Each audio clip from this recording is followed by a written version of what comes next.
असं आहे की पाकिस्तान कसं खोटारडं आहे की ते स्वतःच त्यांनी अतिरेकी हल्ला केला आणि नंतर विक्टीम कार्ड खेळायला लागले की आम्ही कसे बिचारे आहोत आणि आमच्यावर कसा अन्याय झाला. तर जसा तो खोटा प्रोपगंडा पाकिस्तान करत आहे आणि विक्टीम कार्ड खेळत आहे, मला वाटतं त्याच पद्धतीने संजय राऊतांचं विक्टीम कार्ड खेळणं चालू आहे.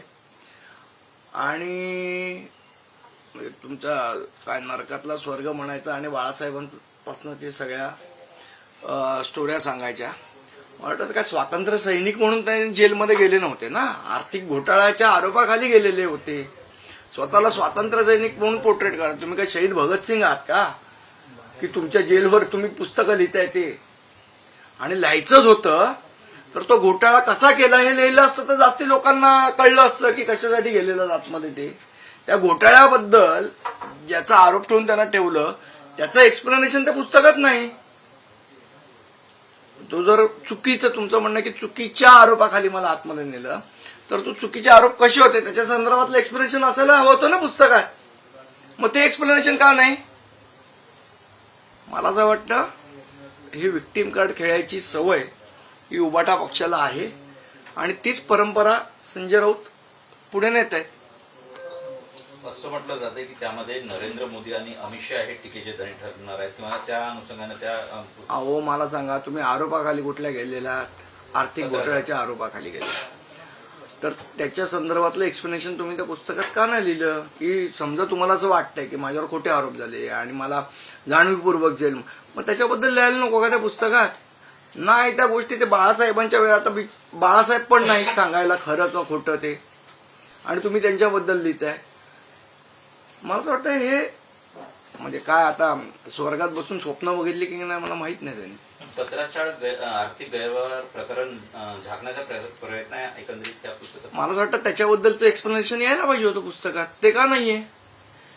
तुम्हाला ज्या आरोपाखाली आतमध्ये ठेवलं त्याच्याबद्दल तुम्ही एकही शब्द लिहित नाही आणि नाही त्या नको त्या गोष्टी त्याच्यामध्ये लिहित राहतात की राज ठाकरेंनी मला फोन करायला पाहिजे होता आणि अमुक नि तमुक. तुम्ही काय स्वातंत्र्य सैनिक होतात तुमच्यासाठी फोन करायला? त्यांनी असंही उल्लेख केलेला आहे की एकूणच जेव्हा माझ्यावर अटकेची कारवाई होती त्यावेळेस नरेंद्र मोदी आणि अमित शहा यांच्यापर्यंत संपर्क साधण्याचा प्रयत्न केला. अमित शहा यांना फोन पण केला आणि जे संभाषण आहे ते देखील त्यांनी पुस्तकात तसंच्या तसं लिहिलेलं आहे की अमित शहा यांच्यासोबत संजय राऊत यांनी फोनवरून जी चर्चा केली ती. मला वाटतं एकूणच या सगळ्या प्रकरणामध्ये कशा पद्धतीनं दबावाचं राजकारण होत आहे हे सांगण्याचा प्रयत्न अमित शहा यांनी संजय राऊत यांनी केला असल्याचा दावा त्यांनी पुस्तकाच्या मार्फत केला. मी तर काय पुस्तक वाचलं नाहीये आणि ते विकत घेऊन वाचावं असं काय पुस्तक आहे असंही मला वाटत नाहीये. त्यामुळे बघू आता तुमच्या माध्यमांनाच काय येतील तेव्हा बोलू त्याच्यावर. ईडी आणि इन्क्वायरी ज्या एजन्सीज आहेत त्यांच्या संदर्भात देखील त्यांनी प्रश्न उपस्थित केलाय. त्यांनी सांगितलं की ईडीला सुरुवातीच्या काळामध्ये ज्या माहिती मिळण्याचे सोर्स होते ते वेगळे होते आणि आताचे सोर्स वेगळे. या मताशी तुम्ही सहमत आहात? माझी कधी अजून ईडी इन्क्वायरी झाली नाही त्यामुळे मला काय कल्पना नाही. पण ज्या पद्धतीने किंवा ईडी इन्क्वायरी होईल असंही काही वागलेलं नाही.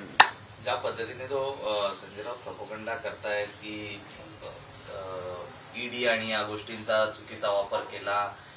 मी तुम्हाला तेच म्हटलं ना, तुमचं म्हणणं आहे खोटे आरोप केले, तुम्हाला खोट्या आरोपाखाली आतमध्ये ठेवलं, तर तुम्ही त्याच्याबद्दल तर लिहायला पाहिजे होतं पुस्तकामध्ये की कसे आरोप खोटे होते, कसं चुकीचं ते वागले किंवा काय चुकीचं त्यांनी केलं. त्याच्याबद्दल एक चकार शब्द नाही. ज्याच्यासाठी तुम्ही जेलमध्ये गेलात त्याच्याबद्दल एक चकार शब्द नाही. आणि नाही त्या गोष्टी ज्या त्याच्याशी संबंधित गोष्टी लिहून ठेवल्या. काय तर म्हणे राजसाहेब ठाकरेंनी फोन करायला पाहिजे होता, आमची जुनी मैत्री. ही कुठली जबरदस्तीची वन साइडेड मैत्री? ते तर म्हणत नाहीत की माझे मित्र आहेत संजय राऊत. हेच आपले रोज बोलतात की ते माझे मित्र आहेत, ते माझे मित्र आहेत म्हणून. मान न मान माहिती आहे मेहमान सारखं झालं ते. बरं, तुम्हाला असं वाटतं की लोकांनी तुम्हाला सहानुभूती द्यायला पाहिजे होती. जेव्हा उद्धव ठाकरे मुख्यमंत्री होते तेव्हा 16,000 केसेस आमच्या महाराष्ट्र सैनिकांवर टाकल्या, तेव्हा तुम्हाला वाटलं नाही का? तेव्हा लाज नाही वाटली संजय राऊत ना की आपण खोट्या केसेस टाकतोय लोकांवर? ते माझ्या घरी रात्री 1-1 वाजता पोलीस पाठवले. माझ्या 9 वर्षाच्या लहान मुलाला सिनियर पी प्रश्न विचार तुझे बाबा कुठे आहेत, तेव्हा लाज नाही वाटली तुम्हाला? मग दुसऱ्याची कुटुंब नसतं, तुमचं कुटुंब असतं का?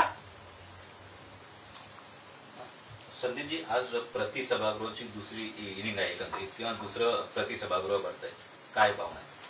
नाही, अतिशय मागच्या सभागृहात आपण सगळेजण उपस्थित होतात.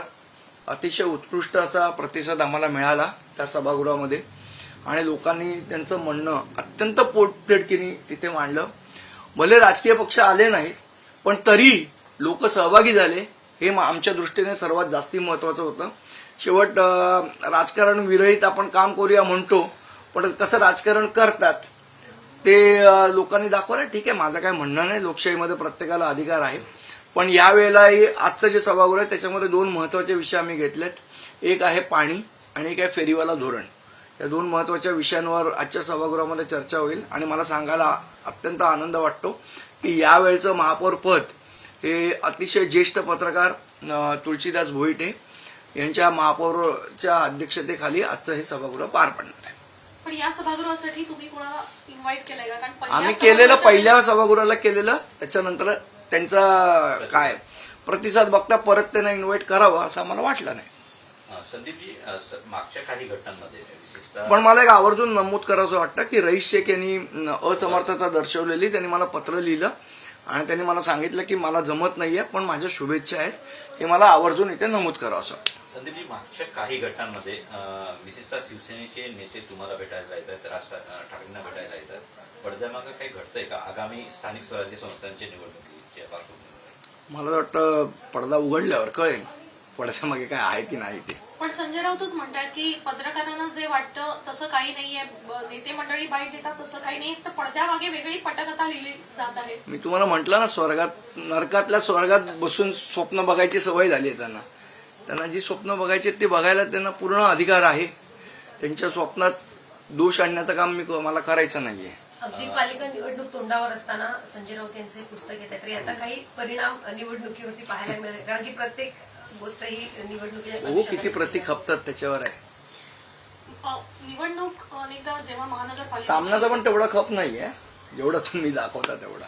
मुंबई महानगरपालिकेची निवडणूक जेव्हा येते तेव्हाच अनेकदा इमोशनल राजकारण हे प्रादेशिक पक्षाकडून खेळलं जात असल्याचं देखील म्हटलं जातं आणि अशाच पद्धतीचं नाही, प्रादेशिक पक्षांकडनं नाही, उबाटाकडनं स्पेसिफिक उबाटाकडनं खेळलं जातं. व्हिक्टीम कार्ड खेळायची त्यांना सवय झाली आहे.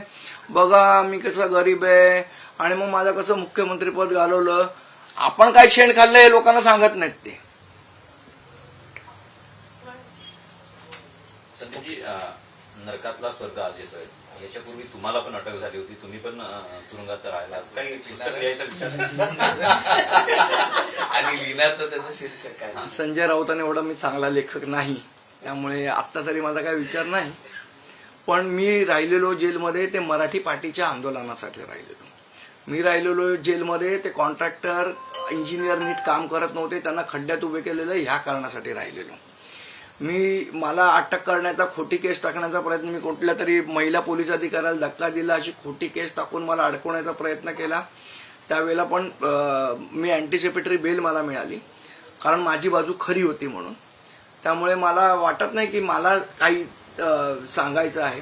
हा जेलमध्ये कसं आयुष्य असतं ते मला वाटतं माझ्यापेक्षा जास्ती संजय राऊतच सांगू शकतील, कारण मी राजकीय कैदी म्हणून होतो आणि ते आर्थिक गुन्हेगार म्हणून होते आणि दोघांना वेगवेगळी वागणूक जेलमध्ये मिळते.